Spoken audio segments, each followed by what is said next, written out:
오늘 말씀의 제목은 은혜를 입은 자 그들의 삶입니다. 은혜를 입은 자 그들의 삶.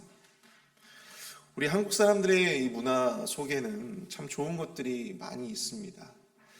상호 간의 예의와 또한 범절을 중요하게 생각을 하고, 또 가급적이면 다른 사람들에게 피해가 되지 않도록 다른 사람들을 늘 이렇게 신경 쓰고 또 관심을 두는 그러한 행동들을 하죠.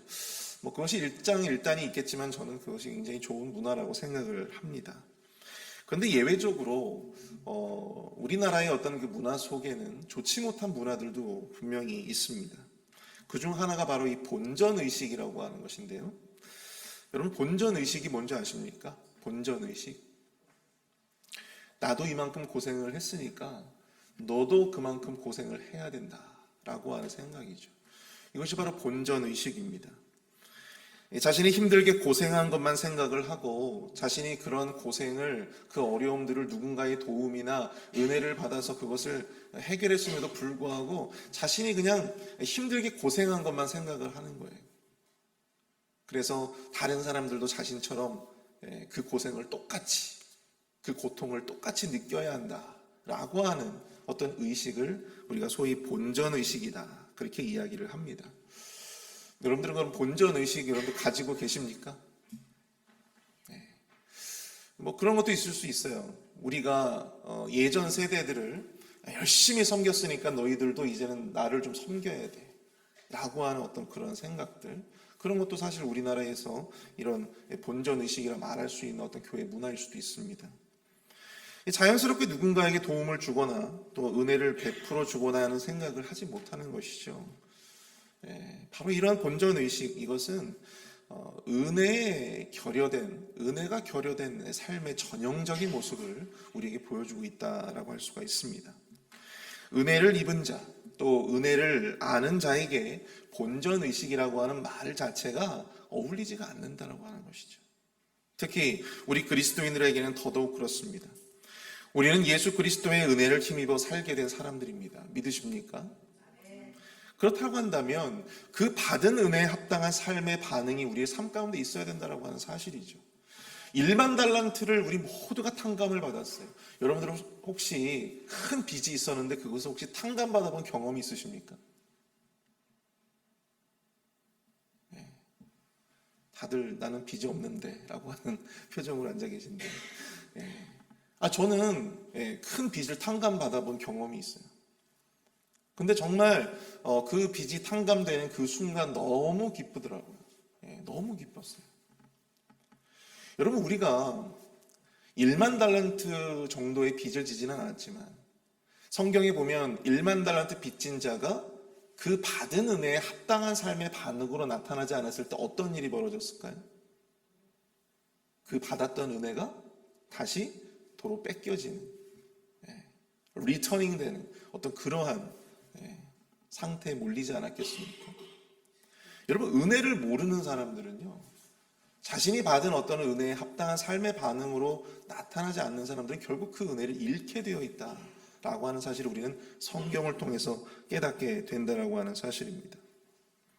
은혜를 힘입어 주님의 자녀가 되었음에도 불구하고 결국 그 은혜에 합당한 삶의 모습을 보이지 못하는 그런 그리스도인들, 특별히 오늘 본문은 예수 그리스도를 통해서 구원받은 자들로서 그 은혜를 힘입은 자로서 우리가 세상의 권위에 대해서 혹은 우리 주변의 사람들에 대해서 가져야 할 삶의 반응, 태도에 대해서 이야기를 하고 있습니다. 오늘 새벽에는 이 본문의 내용들을 중심으로 해서 은혜를 입은 자, 마땅히 그들의 삶은 어떠해야 하는가, 거기에 대해서 몇 가지 영적 교훈을 살펴보고자 합니다. 첫 번째로, 은혜를 입은 자 그들의 삶은 권위를 존중하는 태도로 나타나야 한다고 하는 것입니다. 권위를 존중하는 태도로 나타나야 한다. 오늘 본문 2절을 보십시오. 너는 그들로 하여금 통치자들과 권세 잡은 자들에게 복종하며 순종하며 모든 선한 일 행하기를 준비하게 하며. 아멘. 사도 바울은 디도에게 이 성도들에게 복종과 순종을 가르치고 그들로 하여금 모든 선한 일 행하기를 준비하게 하라, 그렇게 권면하고 있습니다. 모든 선한 일 행하기 그것이 굉장히 중요하죠. 선한 일을 행하는 것. 그보다 먼저 그것을 행하기에 준비되어야 할 것이 있다고 하는 것이죠. 그것이 바로 무엇입니까? 권세 잡은 자들에게 복종하고 순종해야 한다라고 하는 것을 가르치라고 하는 거예요. 특히 세상의 권세 잡은 자들에 대한 복종과 순종이 눈에 띄죠. 권위에 대한 복종과 순종을 강조하고 있는 것입니다. 우리가 로마서에서 살펴보았지만 사도 바울은 특별히 권위에 대한 이 복종과 순종을 굉장히 많이 강조합니다. 부부간에도 여러분들 보통 순종하라, 복종하라, 이 누구한테 요구되어져요? 우리 어떤 여성분들은 인정하기가 싫으시겠지만 보통 남편들에게 아내들이 어떻게 하라고 해요? 성경에서 복종하라고 하잖아요. 순종하라고 하지 않습니까? 종들이 상전에게 순종해야 하고, 이 권위에 대한 순종을 성경은 가르치고 있어요. 특별히 사도 바울이 그것을 굉장히 강조합니다. 여러분들 아시겠지만 이 사도 바울은 자신이 예수님의 사도임에도 불구하고요, 이 교회에서 사도로 그렇게 인정을 받지를 못했어요. 그러다 보니까 자신 스스로 이 로마서뿐만 아니고 다른 어떤 사도 바울의 서신들을 보게 되면 이 사도 바울 스스로가 자신을 사도로 이렇게 소개하는 그런 모습들이 많이 등장을 합니다. 왜 그러냐면 특별히 고린도 교회 같은 경우에는 이 사도 바울이 가지고 있는 사도권을 부정하는 사람들이 많이 있었거든요. 그렇기 때문에 이 사도 바울 스스로가 이 권위에 대한 존중을 굉장히 그의 어떤 평생의 사역에 있어서 많이 강조했던 그런 것을 우리가 살펴볼 수가 있습니다. 그리스도인들이 세상의 통치자 그리고 권세 잡은 자들에게 복종하고 순종해야 한다. 여러분, 그 이유가 과연 무엇일까요? 먼저 우리가 로마서를 살펴볼 때에도 제가 잠깐 언급을 드렸지만 세상의 권세 잡은 자들, 또 권위를 가지고 있는 그 사람들, 그런 사람들의 권위가 그들 스스로에게서 나온 것이 아니고 바로 하나님으로부터 나왔기 때문이에요. 로마서 13장 1절을 보시면 각 사람은 위에 있는 권세들에게 복종하라. 권세는 하나님으로부터 나지 않음이 없나니 모든 권세는 다 하나님이 정하신 바라. 세상의 모든 권세와 권위가 그것을 인정하신 하나님으로부터 나왔다라고 하는 것을 이야기하고 있는 것입니다. 그렇기 때문에 권세와 권위를 존중하고 또 복종하고 순종하는 것이 결국은 누구의 권위를 인정하는 것입니까? 하나님의 권위를 인정하는 거예요. 교회 안에도 여러분들 보시면 하나님의 세우신 분들이 있어요. 목회자들도 물론 그렇겠지만 장로님들, 그리고 권사님들, 그리고 집사님들, 그리고 이 교회를 세워감에 있어서 필요한 우리 기관장들. 그런데 그런 분들이요, 그런 사람들의 어떤 사는 모습이나 경제적인 형편이나 어떤 나이의 어떤 연소함이나 이런 것을 다 떠나서 그들 모두가 하나님께서 세우신 자들이다라고 하는 그러한 의식이 우리 안에 있어야 될 줄로 믿습니다. 그래서 그들에게 우리는 그 권위를 인정하고 존중하고 또 그 권위에 순복해야 하는 의무가 우리 모든 그리스도인들에게 있다라고 하는 사실이죠. 아무리 우리의 나이가 많고 또 교회 안에서 우리의 경험이 많고 또 이 교회의 어떤 모든 일에 우리가 누구보다도 열심을 내는 그런 사람이라 할지라도 여러분들, 하나님이 세운 자들을 존중할 수 있는 그러한 마음의 겸손이 우리 안에 필요하다라고 하는 사실입니다. 우리의 권위와 권세를 가진 자들에게 복종하고 순종해야 할 또 다른 이유가 있어요. 오늘 본문을 보시면, 이 본문 5절을 보시면 우리를 구원하시되 우리가 행한 바 의로운 행위로 말미암지 아니하고 오직 그의 긍휼하심을 따라 중생의 씻음과 성령의 새롭게 하심으로 하셨나니. 아멘. 우리가 권위와 권세를 가진 자들에게 복종하고 순종해야 하는 것은 바로 우리가 하나님의 긍휼히 여기심을 받았기 때문이다라고 하는 것입니다. 즉 우리가 우리의 의로운 행위가 아니라, 우리가 잘나서가 아니라, 우리가 그러한 어떤 권위와 존중을 받을 만한 어떤 자격이 있어서가 아니라 주님의 긍휼과 은혜로 구원을 받은 존재였기 때문이다라고 하는 사실입니다. 통치자든 권세자든 우리가 그들을 존중하고 또 우리가 그 권위에 복종하고 순종해야 하는데, 여러분들 사실적으로 우리가 그 권위에 순종하지 못하는 이유가 뭘까요? 무엇일까요? 우리는 왜 그 권세자들에게 복종하지 못하고 순종하지 못합니까? 가장 큰 이유는 그들이 가진 권위보다 내 자신이 훨씬 더 크기 때문이다. 그렇게 생각하기 때문이에요. 나의 생각이, 나의 어떤 판단이, 나의 경험이, 나의 의로움이 하나님께서 그들에게 주셨던 그 권위보다 크다라고 생각을 하기 때문이다라고 하는 사실입니다. 그것들보다 더 낫다고 여기기 때문인 거예요. 그렇기 때문에 여러분들 우리가 그들에게 복종하기를, 순종하기를 꺼려하는 것입니다. 순종할 수가 없어요. 오히려 그들의 무능력함을 비난하고 힐난할 수는 있지만 그 권위에 순복할 수는 없다라고 하는 것입니다. 우리 안에 우리가 너무나도 크다라고 하는 거죠. 그러나 받은 은혜를 알고 의식하며 사는 사람들은 달라야 합니다. 여러분들, 우리의 부족함과 우리의 연약함, 또 우리의 자질없음, 우리의 죄와 허물들을 깊이 의식하고 사는 사람에게 여러분, 주님의 은혜와 긍휼은요 굉장히 큰 선물이잖아요. 그 큰 선물을 입은 자는 함부로 우리 스스로의 의로움을 드러내며 그렇게 살아갈 수 없다라고 하는 사실입니다. 여러분들, 우리가 뭐가 그렇게 의롭다고 우리의 의로움을 드러낼 수가 있겠습니까?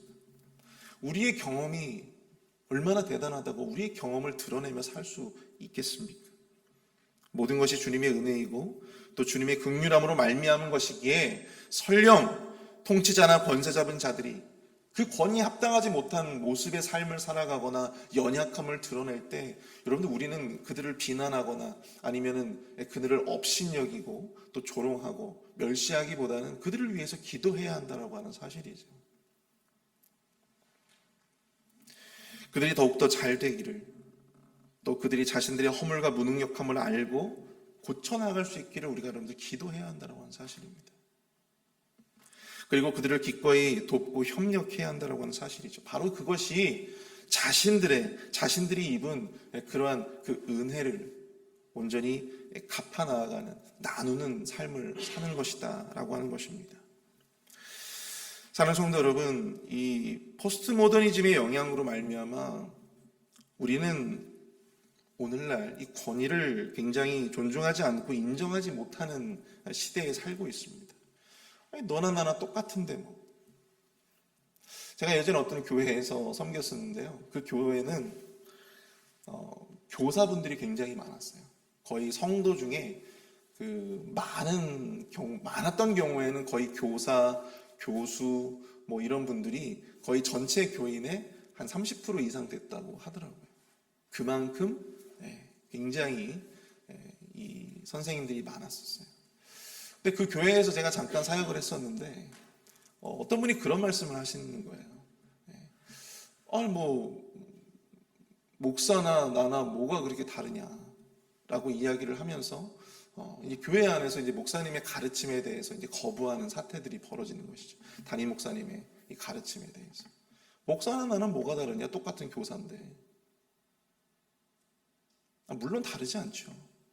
하지만 교회 안에서 우리가 담임 목사님의 말씀에 대해서 우리가 듣고 또 그 가르침에 순복하는 이유가 있겠죠? 무엇 때문입니까? 우리 목사님으로부터 영적인 지식을, 또한 영적인 말씀의 은혜를, 또한 그 덕을 입게 되는 것이잖아요.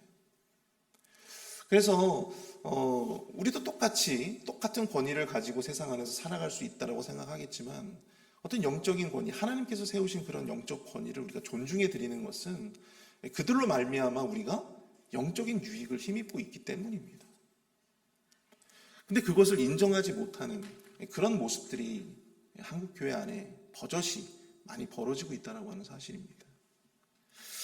근데 미국은 그나마 조금 그 권위를 어떤 존중하는 그런 문화적 분위기가 그래도 자리 잡혀 가고 있는 것 같아요.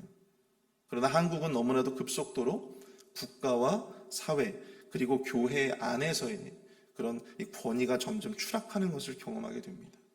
여러분들, 우리나라 언론이 우리나라 대통령에 대해서 어떻게 표현하고 있는지는 보십니까? 정말 답답하기 이를 데가 없어요. 한 나라의 대통령을 그렇게 깎아내리고 그렇게 험담하고 트집 잡고 이런 모습들이 너무나도 당연하게 벌어지고 있다고 하는 사실입니다. 미국을 보면서 정파가 달라도 한 나라의 미국의 대통령에 대해서 그래도 박수 쳐주고, 비판하고 비난할 때는 그렇게 할 수 있다라고 하지만, 그래도 그 나라의 대통령에 대해서 인정해주고 그 권위에 대해서 순복하는 그런 모습들은 정말 보기 좋은 모습이 아닐까 생각을 합니다. 근데 우리나라의 그런 모습들이 사라져가고 있는 모습이 참으로 위기감을 느끼게 됩니다. 그 모든 것이 은혜의 상실을 나타내고 있다라고 하는 것이죠. 결코 그리스도인들은 그래서는 안 된다라고 하는 사실입니다. 한국 교회의 4분의 1이 교회 다니는 사람들이라고 하는데, 그런 모습들이 버젓이 나타나고 있는 모습들을 보면 안타깝기 그지없어요. 먼저 주의 은혜를 힘입어 주님의 자녀가 된 자들로서 우리는 세상의 모든 권위를 존중해야 합니다. 뿐만 아니라 권세와 권위를 가진 자들을 존중해야 합니다. 그리고 그 권위에 복종하고 순종하며 따라가야 되는 거예요. 여러분들, 우리가 그들보다 못해서가 아니라, 그들보다 약해서가 아니라, 그들보다 못나서가 아니에요. 우리가 그들보다 먼저 은혜를 입은 자들이기 때문에 우리가 그러한 겸손으로 나아가야 되는 것입니다. 은혜를 힘입은 자로서 권위에 대한 존중과 복종, 순종은 은혜에 대한 마땅한 반응이다라고 하는 사실을 여러분들 꼭 기억하실 수 있기를 축복합니다. 우리 모두가 좀 그렇게 될 수 있었으면 좋겠어요. 두 번째로, 은혜를 입은 자, 그들의 삶은 비난을 멈추고 온유함을 드러내야 한다라고 하는 것입니다. 비난을 멈추고 온유함을 드러내야 한다. 오늘 본문 2절을 보시면요, 아무도 비방하지 말며 다투지 말며 관용하며 범사의 온유함을 모든 사람에게 나타낼 것을 기억하게 하라. 사도 바울은 디도에게 또 다른 권면을 하고 있는데요, 바로 아무도 비방하지 말고 다투지 말라라고 하는 것입니다. 관용하며 범사의 온유함을 모든 사람에게 나타내라. 이 구절에 나오는 단어들을 한번 볼까요? 여러분, 관용이라고 하는 말이 무엇입니까? 관용. 이 관용으로 번역된 헬라어 단어 에피에이케이스라고 하는 이 말은요, 누군가에게 자신의 자리를 내어준다라고 하는 의미를 가지고 있습니다. 누군가에게 자신의 자리를 내어주는 거예요. 판단의 자리, 비난의 자리에서 내려와 함부로 누군가를 판단하거나 비난하지 않고 중재하는 것입니다. 역지사지의 관점에서 내 자리만을 고집하지 아니하고 상대의 관점에서 모든 현안들을 살펴보는 거예요. 바로 그것이 관용입니다. 역지사지의 관점으로 생각할 수 있는 것이죠. 그렇다고 한다면 온유는 과연 무엇입니까? 성경에서 온유라고 하는 말, 이 성품은 대표적으로 성경이 나타난 예수 그리스도의 성품이에요. 성령의 열매 가운데 하나이며 또 우리가 땅을 기업으로 받는 천국 시민의 덕목이기도 합니다. 원래 이 온유라고 하는 말이요, 여러분들 그 야생마 아시죠? 그 야생마를 길들일 때, 이 길들여진 야생마의 어떤 그런 상태를 일컫는 말로 우리가 이 온유라고 하는 이 단어를 사용합니다. 성령으로 말미암아 마음과 감정을 다스릴 수 있는, 길들여진, 성령에 의해서 길들여진 우리의 인격, 우리의 감정, 그 모든 것들, 참된 겸손함을 우리가 온유라고 이야기를 해요. 그러니까 온유한 사람이라고 하면 대표적으로 우리가 누구를 생각할 수 있어요? 모세에 대해서 우리가 이야기하잖아요. 모세가 여러분들 얼마나 성미가 대단했던 사람입니까? 화가 난다고 막 사람을 때려 죽이기도 하고. 근데 그랬던 사람이 하나님에게 싹 붙잡혀가지고 그 성품이 길들여졌잖아요. 그래서 그 많은 이스라엘 백성들을 인도하면서 얼마나 많은 그 안에서의 트러블들이 있었습니까? 그럼에도 불구하고 그들을 다 용납하고 그들을 품고 하나님 앞에 중재하는, 그들을 용서해달라고, 그들을 심판하지 말아달라고 하나님 앞에 기도하고 간구했던 사람이 바로 모세 아니었습니까? 바로 그 모세의 대표적인 성품이 바로 이 온유함이었어요. 은혜를 입은 자로서 우리는 스스로 자랑할 만한 것이 없습니다. 내세울 만한 것이 없습니다. 사도 바울은 오늘 보면 3절에서 이렇게 말해요. 우리도 전에는 어리석은 자요, 순종하지 아니한 자요, 속은 자요, 여러 가지 정욕과 행락에 종노릇한 자요, 악독과 투기를 일삼은 자요, 가증스러운 자요, 피차 미워한 자였으나. 사도 바울은 이야기하고 있어요. 그들과 다투는 우리도, 그들을 비난하고 또 그들을 비판하는 우리도 과거에는 어리석은 자였고 순종하지 못한 자였고 가증한 자였고 또 악독과 투기를 일삼은 자였다라고 하는 것을 고백하고 있는 것입니다.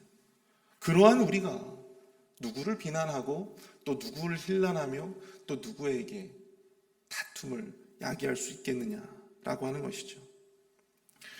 우리가 정말 습관적으로 습관적으로 누군가를 비난하는 것이 어떤 그 하나의 어떤 습관이 되신 분들이 많이 보면 있더라고요. 여러분, 그러면요, 여러분들이 영혼에 좋지 못합니다. 여러분들이 영혼에 좋지 못해요. 습관적으로 내가 누군가를 막 비난하고 싶습니까? 습관적으로 누군가를 향해서 힐난하고 싶으신가요? 그러면 여러분들 가장 많은 피해를 보는 사람은 바로 자기 자신이에요. 여러분들이 영혼에게 덕이 되지 못합니다. 여러분들이 영혼이 잘 될 수가 없어요. 그래서 이 비난하고 하는 다툼을 야기하는 어떤 이러한 모습들이 결코 은혜를 입은 자들에게는 어울리지 않는 삶의 모습이 된다라고 하는 사실입니다.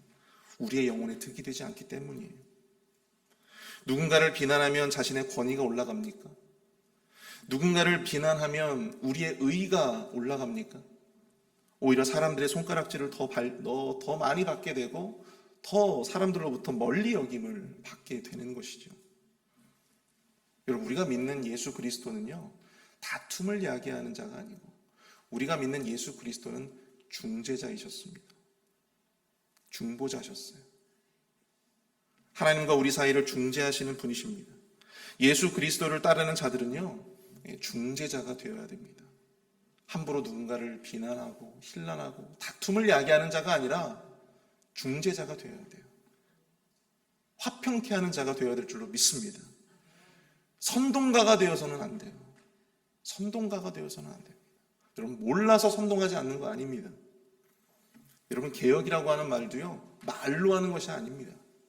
하나님의 은혜를 입은 자로서 관용함과 온유함으로 넘치면 여러분들 공동체가 자연스럽게 거룩한 방향으로 흘러가는 거예요.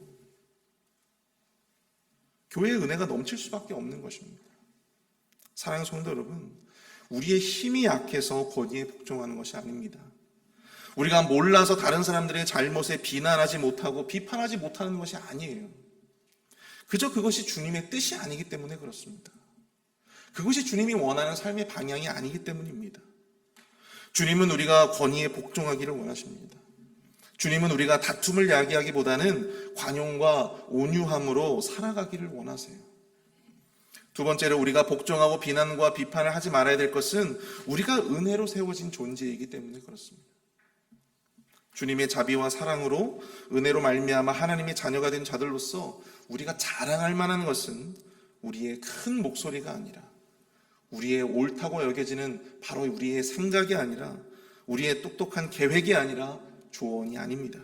그저 범사의 관용과 온유함으로 말미암아 하나님께서 세우신 자들의 권위를 순종하고 또 교회와 공동체를 섬기는 것, 그것을 깨닫는 우리 모두가 될 수 있기를 축복합니다. 우리 시간 함께 말씀을 생각하시면서 함께 기도로 나아가도록 하겠습니다. 우리 시간 함께 기도하실 때 주님, 우리의 의로운 행위가 아니라 주님의 자비하심과 사랑과 은혜를 입은 자다운 삶을 살게 하여 주옵소서.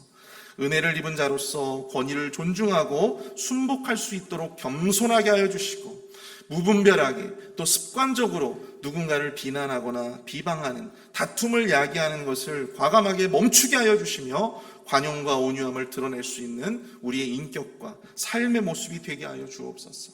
우리 마음을 모아 합심해서 함께 기도하며 나아가도록 하겠습니다.